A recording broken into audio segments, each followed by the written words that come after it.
오늘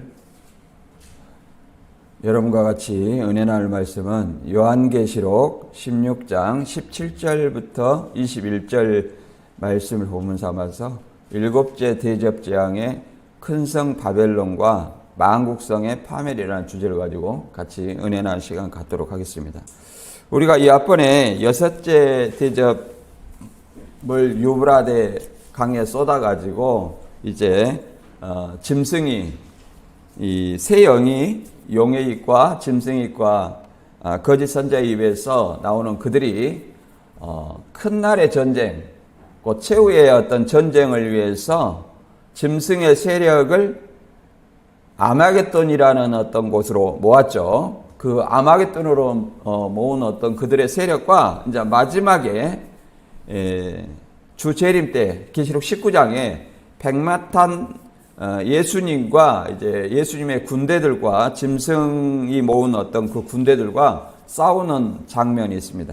그들을 어떤 심판하는 장소가 아마겟돈이에요. 그 아마겟돈이 전쟁하는 장소이며 주 재림이 백마탄 군대들과 함께 심판하는 장소가 아마겟돈이다. 그러나 이 아마겟돈은 하나의 짐승의 세력과 예수님의 세력과 이제 싸우는 어떤 그 전쟁하는 어떤 곳이고 짐승의 세력이 모으는 곳을 하나 상징하는 곳이라고 우리가 이해를 해볼 수 있었습니다. 오늘은 그 이제 이 앞번에 못한 일곱째 대접을 오늘 살펴볼 거예요. 일곱째 대접을 이제 공기 가운데 쏟아서 심판을 하게 됩니다. 심판을 하니까 큰 성 바벨론과 만국성이 파멸한다는 내용이 있는데 여기서 이제 첫 번째 우리가 알아볼 것은 일곱째 대접을 쏟아 심판하는 어떤 공중은 어디냐. 그 다음에 세 갈래로 갈라진 큰 성 바벨론은 어디를 의미하는가. 그 다음에 한 달란트나 되는 큰 우박의 정체는 뭐냐. 이러한 교주가 이 한 달란트가 약 100근으로 60kg다. 이 개혁한글에 그렇게 돼 있어요. 그래가지고 교주의 몸무게가 60kg다 이렇게 얘기하는데 그 달란트의 의미도 한 달란트 60kg 되는 우박이 하늘에서 내리면 그걸 맞는 사람은 살아나지 못하겠죠. 아무튼 이것에 대해서 알아보도록 하겠습니다. 오늘 본문 계시록 16장 17절부터 21절까지 한번 읽어보겠습니다. 일곱째 천사가 그 대접을 공중에 쏟음에 큰 음성이 성전에서 보좌로부터 나서 이르되 되었다 하시니 번개와 음성들과 우레소리가 있고 또 큰 지진이 있어 얼마나 큰지 사람이 땅에 있어 온 이래로 이같이 큰 지진이 없었더라. 큰 성이 세 갈래로 갈라지고 만국의 성들도 무너지니 큰 성 바벨론이 하나님 앞에 기억하신 바 되어 그의 맹렬한 진노의 포도주 잔을 받음에 각 섬도 없어지고 산악도 간데 없더라. 또 무게가 한 달란트나 되는 큰 우박이 하늘로부터 사람들에게 내림에 사람들이 그 우박의 재앙에 하나님을 비방하니 그 재앙이 심히 큼이러라. 아멘. 본문의 내용은 이제 우리가 계시록 11장 이후 삽입장면 계시록 12장과 14장의 어떤 삽입장면이 들어갔었죠. 그 삽입장면 이전에 계시록 19장 이후에 15장, 16장이 이어지는 겁니다. 그래서 15장에 이제 일곱 대접을 쏟아서 마지막 재앙이 이것으로 마친다고 했고 그 말씀대로 계시록 16장에 일곱 대접을 짐승과 그의 우상에게 경배한 자들에게 쏟아지는 어떤 내용이 일곱 대접의 내용으로 나옵니다. 그리고 일곱 대접의 재앙은 말세의 새 재앙의 마지막 재앙이에요. 그 새 재앙이라는 것은 일곱 인의 재앙, 그 다음에 일곱 나팔의 재앙, 그 다음에 일곱 대접의 재앙입니다. 그래서 3대 7중 재앙이라고 이렇게 얘기를 합니다. 이 재앙이라는 것은 믿는 사람에게는 구원이지만 믿지 않는 사람에게는 심판이기 때문에 심판받는 것이기 때문에 그들에게 재앙이라고 이렇게 얘기를 하게 됩니다. 그래서 계시록 16장에 이제 우리가 이 앞번에 봤듯이 뭐 첫째부터 여섯째까지가 뭐 땅과 바다, 강과 샘, 그 다음에 해, 그 다음에 짐승의 보좌, 그리고 유브라데 강에 쏟았습니다. 오늘 마지막 일곱째 대접은 어디에 쏟냐면 공중에 쏟는 거예요. 공기 가운데 쏟는다. 공중에 쏟는다. 이렇게 말하고 있습니다. 공중이라는 것은 말 그대로 사단의 권세가 공중 권세 잡은 자라고 얘기를 했죠. 그래서 그 가운데 이제 쏟는다는 어떤 의미를 얘기를 하고 있습니다. 그것에 대해서 오늘 알아보고 이것을 이제 신천지라는 어떤 우리가 이단을 좀 알아보면 신천지는 딱 세 존재밖에 없어요. 배도자, 멸망자, 구원자. 이게 다 어디에서 출현하는 존재냐면 장막성전에서 출현한다. 이 하늘 장막 곧 하늘이라고 하니까 그걸 이름을 모방했다 해가지고 장막성전이라 하는데 유재열씨 장막성전은 거기를 모방하는 것이 아니라 계시록 15장 5절에 하늘의 증거장막성전이 열리며 이 말을 인용한 거예요. 자신들이 하는 어떤 증거가 하늘의 증거이기 때문에 성전 이름을 교회 이름을 장막의 성전인데 그냥 장막성전이라 이렇게 얘기를 하는 겁니다. 어느 바보가 자신을 배도한 일곱별이라고 말하겠습니까? 그래서 이제 신천지는 이 일곱 대접을 언제 만들었냐면 우리가 이 앞번에도 잠깐 알아봤듯이 2003년 4년에 후배 교주 최우평 교주를 따라서 한 거예요. 그전에는 뭐 대접이 누구누구 나팔이 누구누구 이게 없었어요. 그래가지고 후배 교주가 신천지에 와가지고 우리는 나팔 대접 뭐 이런 어떤 실상이 있다. 너희는 없지 않느냐. 킬레비 그만하고 우리한테 보내주라. 우리가 새하늘 새 땅이다. 이렇게 얘기를 하니까 이만희 씨도 선배 교주의 교리를 카피해서 교주 노릇하고 있잖아요. 그래서 깜짝 놀래가지고 야 빨리 만들어라.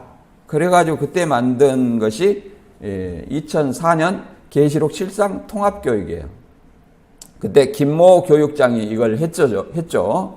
그래가지고 뭐 첫째는 누구, 둘째는 누구, 셋째는 누구, 그래갖고 뭐 다섯째는 양월교 뭐 이렇게 얘기를 했는데 다섯째는 뭐 여섯째는 뭐 김대원 장로님, 뭐 일곱째는 뭐 누구 이렇게 나오는 거예요. 그러나 그 대접이라고 이름이 나와 있는 사람 중에 신천지를 나갔거나 돌아가신 분들이 많고 자신이 대접인 줄도 모릅니다. 대접인 줄도 몰라요.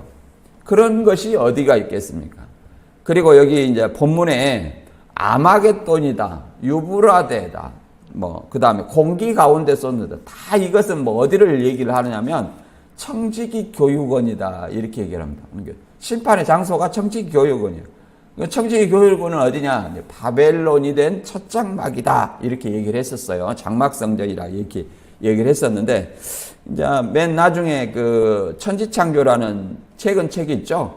뭐 이만희 씨가 무슨 마음이 들었는지 갑자기 마음이 바뀌어가지고 아마겟돈은 신천지다 이렇게 얘기를 했다는 거예요. 그러니 이제 장막성전에서 신천지로 이제 이 아마겟돈이라는 짐승의 세력이 모이는 그 장소가 바뀐 거죠. 짐승의 세력이 모이는 아마겟돈은 심판의 마지막 최후의 심판의 장소예요. 심판받을 곳이라는 것을 알아야 됩니다. 그런데 거기를 신천지라고 해놨어요. 그러니 이것을 이제 합리화하기 위해서 2011년에 최모 강사가 우리 이긴 자에 대한 믿음이 있으면 이렇게도 말하고 저렇게도 말하고 할 수 있다는 거예요. 그래서 아마겟돈은 장막성전이도 되기도 하고 신천지도 되기도 하고 거룩한 성이 되기도 한다. 이런 헛소리를 하니까 교인들이 아멘 얘기를 하는 겁니다. 그리고 2004년에 나팔은 누구누구 이렇게, 대접은 누구누구 이렇게 얘기했었는데, 실상을 만들어놨는데, 최모 강사가 2011년에 이것도 중요하지 않다. 나팔이 누구누구 이거 중요하지 않다. 따지지 말라. 이렇게 얘기를 하게 됩니다. 그 이유는 왜 그랬냐면 자기가 검증해 보니까 이게 순 엉터리고 실상 자체가 없다는 것을 알게 된 거예요. 그래서 그렇게 말하게 된 것입니다. 다시 본문으로 돌아와서 우리가 이 마지막에 있던 것처럼 이 재앙이 하늘로부터 사람에게 내림에 사람들이 그 우방의 재앙 때문에 하나님을 비방하니 그 재앙이 심히 크미러라. 그들에게 이 심판은 하나님의 진노의 대접을 쏟아 하는 어떤 심판은 그들을 회개시키게 하기 위한 심판이라는 사실을 알아야 됩니다. 그런데 그들이 회개하기는커녕 도리어 하나님을 비방하고 회개하지 않는다는 사실을 우리는 좀 알아야 됩니다. 그리고 이 여섯째 대접을 쏟을 때 이제 아마겟돈 전쟁은 예수님이 그 주 재림 때 백마타하고 이제 짐승의 세력과 싸우는 모습으로 나와 있는데 그때 16장 15절에 내가 도적같이 어리니 누구든지 깨어 자기 옷을 지켜 벌거벗고 다니지 아니하며 자기의 부끄러움을 보이지 아니하는 자가 복이 있도다 이렇게 얘기를 했죠. 그래서 여기에 대해서 잠깐 사복음서와 잠깐 연계시켜서 알아보고 일곱째 대접을 넘어가도록 하겠습니다.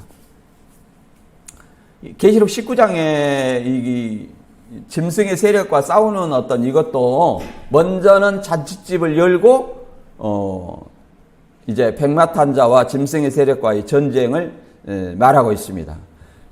이 자기 옷을 지켜 벌거벗고 다니지 아니한다. 옷이라는 것은 예복을 얘기를 합니다. 계시록 19장 7절 이하에 보면 이 옷은 성도들의 옳은 행실이라고도 말하고 있습니다만은 잔치집의 옷은 옛날에는 왕이 그 옷을 내려줬어요. 그 옷을 받은 자는 그 옷을 입고 잔치집에 참여하게 되었습니다. 그래서 마태 22장에 2절에 보면 천국은 마치 자기 아들을 위하여 혼인잔치를 베푼 어떤 임금과 같다 이렇게 얘기했습니다. 그래서 임금이 베푼 아들을 위하여 베푼 이 혼인잔치에 뭘 입고 가야 돼요? 예복을 입고 가야 된다는 겁니다. 예복을. 아들이 여기서 예수님임으로 말미암아 예수 그리스도 잔치에 참여하는 그 예복을 입어야 됩니다. 그래서 첫째는 이제 이 예복을 언제 입었냐 안 입었냐를 점검하냐면 마지막 때 임금이 손을 보러 들어와서 이렇게 보니까 예복을 입지 않는 한 사람이 있었어요.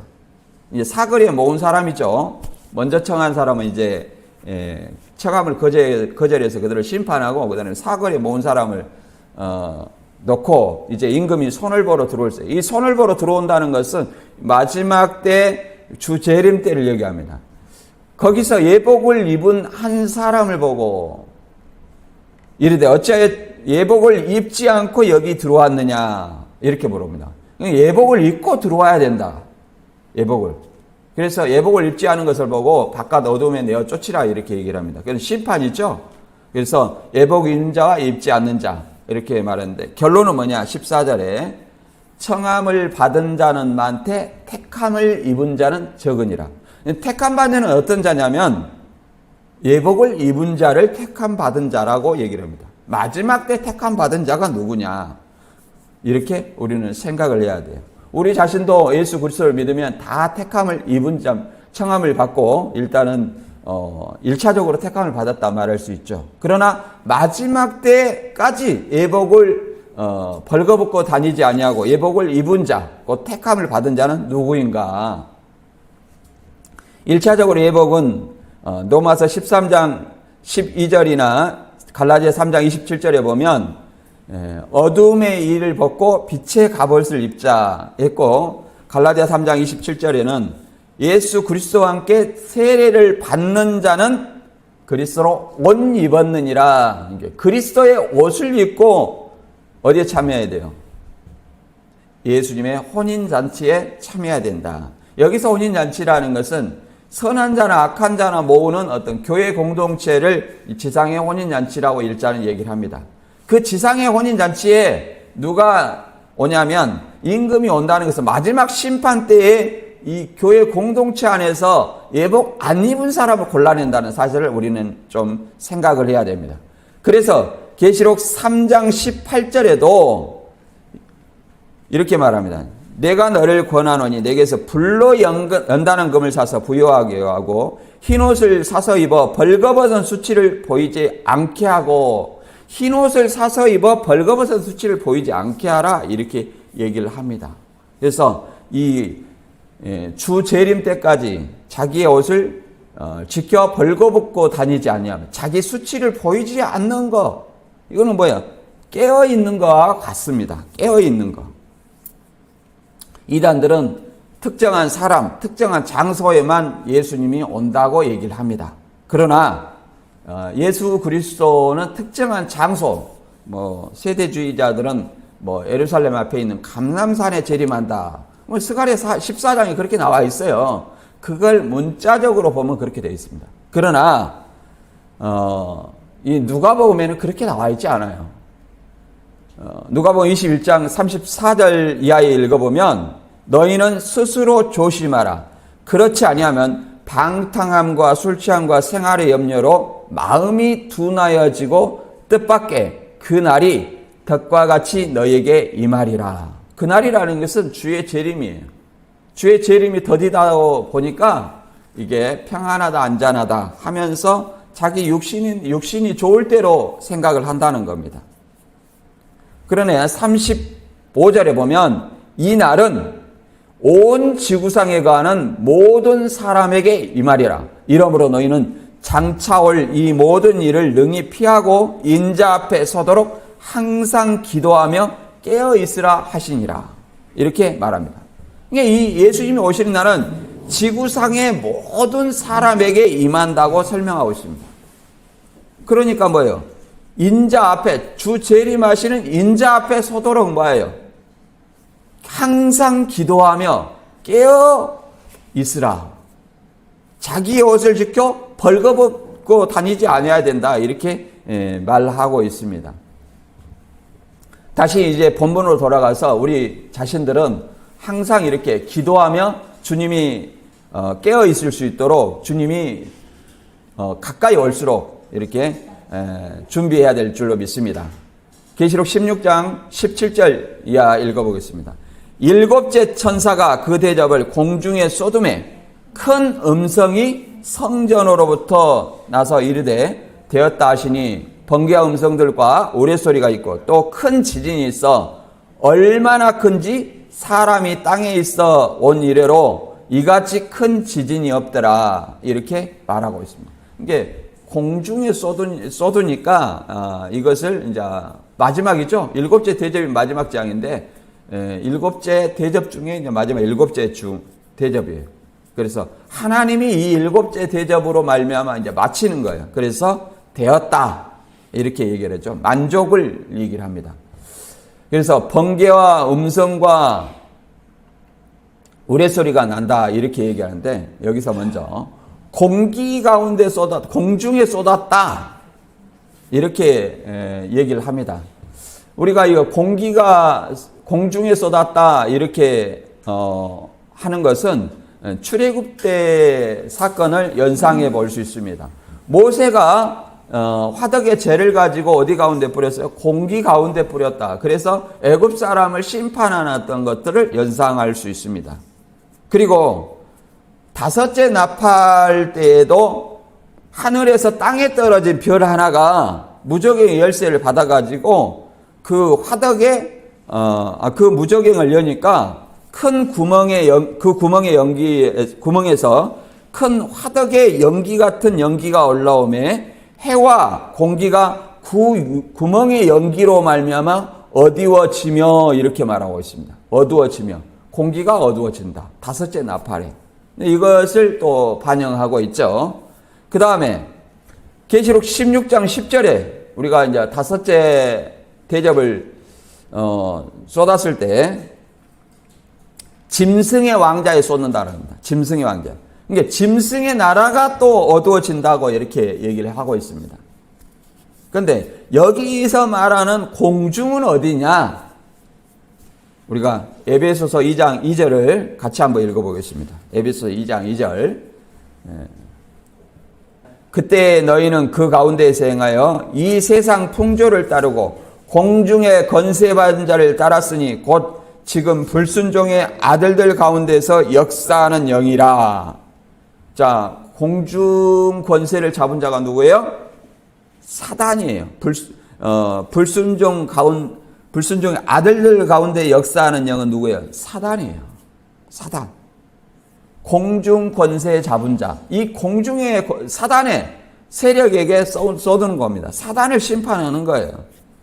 그래서 그로 말미암아 번개와 음성과 우레소리가 있고 큰 지진이 있어 가장 땅에 지금까지 가장 큰 지진이라 이렇게 얘기를 하게 됩니다. 이 번개와 음성과 우레소리도 마찬가지로 어떤 것을 연상할 수 있냐면 하나님이 시내산 가운데에 강림하실 때 출애굽기 19장 18절에 보면 이렇게 말하고 있습니다.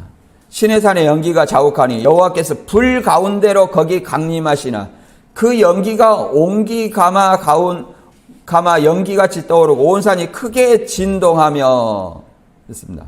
이렇게 이 음성들과 우레소리가 있고 큰 지진이 있듯이 하나님의 우레소리와 함께 뭐예요? 온 산이 진동한 것처럼 여기도 마찬가지를 얘기를 하고 있습니다.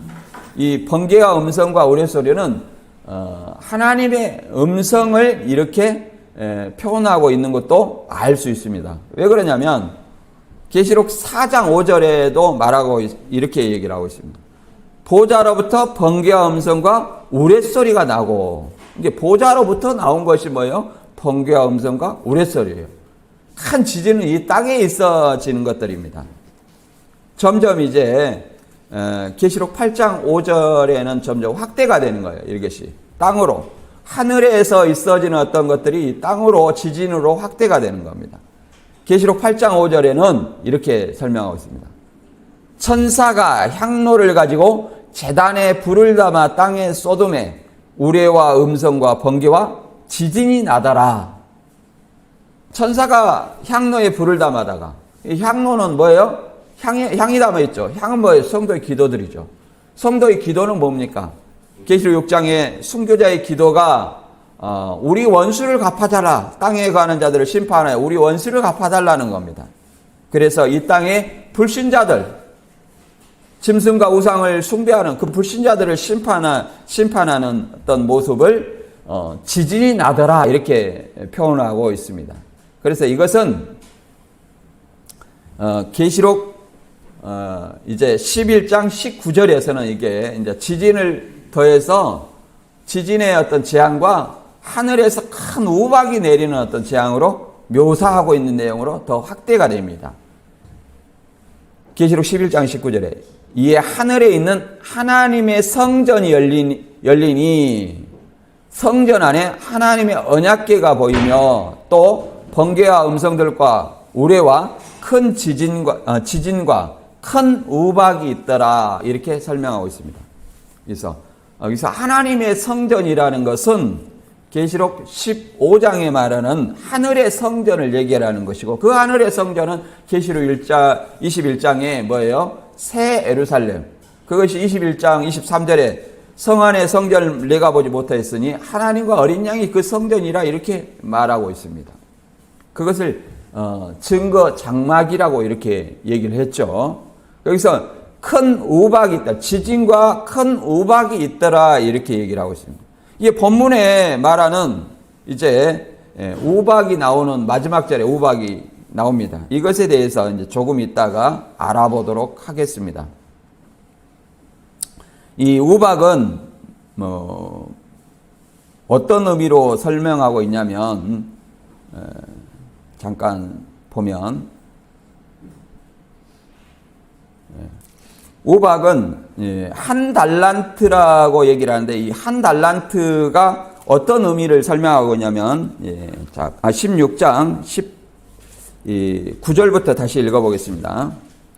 큰 성이 세 갈래로 갈라지고 만국의 성들도 무너지니 큰 성 바벨론이 하나님 앞에 기억하신 바 되어 그 맹렬한 진노의 포도주 잔을 받음에 각 섬도 없어지고 산악도 간데 없더라.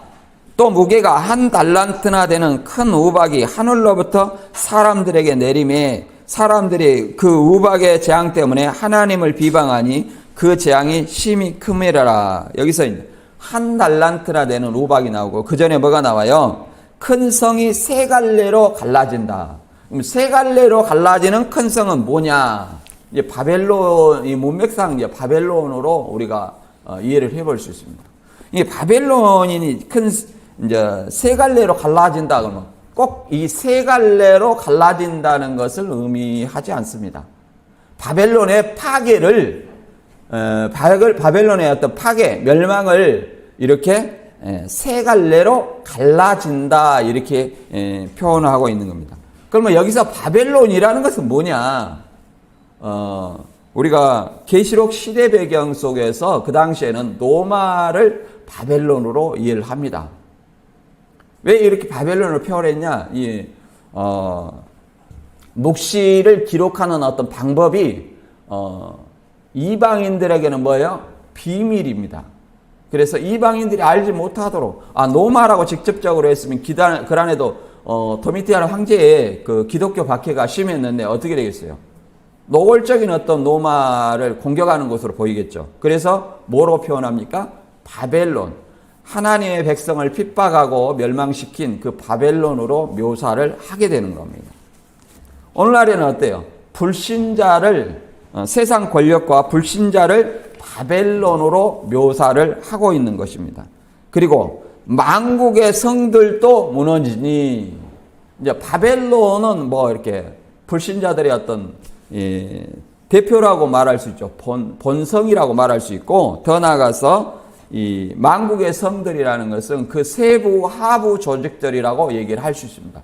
만국의 모든 성들까지 한꺼번에 뭐 한다는 거예요? 무너지고 파괴되는 것을 이렇게 묘사하고 있습니다. 이렇게 하나님 앞에 기억하신 바에 되어 맹렬한 진노의 포도주 잔을 받음에, 그래서 진노라는 것은 하나님의 어떤 진노를 얘기를 하죠. 하나님의 진노를 받는다는 것은 심판을 받는다는 것을 얘기를 하고 있습니다. 계시록 14장 10절에도 이렇게 비슷한 말이 있습니다. 그도 하나님의 진노의 포도주를 마시리니 그 진노의 잔에 섞인 것이 없이 부은 포도주라. 거룩한 천사들 앞과 어린 양 앞에서 불과 유황으로 고난을 받으리니. 하나님의 진노를 받으면, 하나님의 심판을 받으면 어떻게 된다는 거예요? 불과 유황못의 심판을 받는 것을 이렇게 맹렬한 진노의 포도주, 이렇게 얘기를 하고 있습니다. 진노의 포도주. 예수님이 마시는 이렇게 포도주를 연상하면 안 됩니다. 그냥 진노의 포도주. 이 대접 자체도 뭐예요? 하나님의 진노를 가득히 담았다. 그럼 그 소돔은 뭐예요? 하나님의 진노를, 심판을 받는다는 얘기죠. 그리고 각 섬도 없어지고 산악도 간데 없더라. 이제 각 산과 섬이 완전히 없어지는 거예요. 완전히. 이단들은 이 산과 섬을 이렇게 장막성전을 상징한다 이렇게 얘기를 하는데, 계시록 6장 14절에도 산과 섬이 제자리에서 옮기운다 이렇게 설명하고 있었죠. 그러나 계시록 16장에서는 이제 산과 섬이 제자리에 와서 옮기우는 어떤 심판이 아니라 이제 완전히 없어지는, 그 당시에는 이렇게 옮겨지는, 제자리에서 옮겨지는 어떤 심판을 얘기했지만 여기는 완전히 없어지는 최후의 심판을 설명하고 있는 것입니다. 그리고 21절에서는 이렇게 말합니다. 또 무게가 한 달란트나 되는 큰 우박이 하늘로부터 사람들에게 내림에 사람들이 그 우박의 재앙 때문에 하나님을 비방하니 그 재앙이 심히 큼이러라. 하나님의 어떤 심판을 받으면 어떻게 돼요? 회개를 해야 됩니다. 그러나 사단에 속한 사람들은 잘못된 것을 책망을 받거나 지적을 받으면 회개를 하는 것이 아니라 오히려 더 비방을 하게 된다는 거예요. 이게 사단의 속성이에요. 우리가 세상에서 마찬가지입니다. 우리가 잘못된 것을 누군가 나에게 잘 되라고 지적을 하면 감사합니다. 그걸 고쳐야 되겠다. 내가 고쳐야 되겠구나. 이렇게 생각해야 되는데 지는 뭔데? 이렇게 생각하는. 지는 뭔데? 그게 뭐예요? 사단의 속성이라는 거예요. 사단의 속성. 내가 고쳐야 될 것이 있구나. 이렇게 생각하고 고쳐야 되는데 지는 뭔데? 이게 지는 뭔데라는 말이 나오면 내 안에 아직도 사단의 속성이 있구나. 이렇게 생각을 하고 회개해야 됩니다. 그래서 여기서 이제 한 달란트라는 얘기가 나오는데, 한 달란트라는 것은 이 개역 한글에는 나라주에 약 100근 이렇게 되어 있어요. 100근. 약 100근으로 되어 있으니까 100근은 60kg다 이렇게 해가지고 교주가 자신의 교주의 몸무게가 60kg라고 이렇게 우리한테 홍보를 했었습니다. 이게 저도 참 어떻게 신기하다. 성경 예언이 딱딱 맞네. 이렇게 생각했습니다만은 제가 공부를 해보니까 이 달란트라는 것은 무게를 재는 단위예요. 무게를 재는 단위예요. 그러면 무게를 재는 단위인데 시대와 나라마다 이게 다르는 거예요. 달라요. 예를 들어서 구약 시대에는 약 34kg예요. 34kg. 그 다음에 신약, 예수님이 태어나신 갈릴리에서는, 갈릴리에서는 20.4kg라 얘기를 합니다. 그러면, 두로 지역에, 그 당시에 두로 지역에 무역하는 어떤 기준은 뭐냐? 약 45kg라고 얘기를 합니다. 45kg. 그리고 이게, 오늘날 우리나라 번역한 어떤 새 번역이나 현대어 번역을 보니까는 얼마로 되어 있냐? 45kg로 되어 있어요. 45kg. 45kg는 이거 왜소한 여자 몸무게 아닌가요? 아주 한 중학생? 그 정도 몸무게나 될라나요? 초등학교 고학년이나 중학생 몸무게나 될라나요? 이 성인의 몸무게는 그렇게 안 됩니다. 우리 전도사님 몸무게가 그렇게 되면 큰일 나요. 더 살을 살쪄야 됩니다. 그런데 이것이 어디서 떨어져요?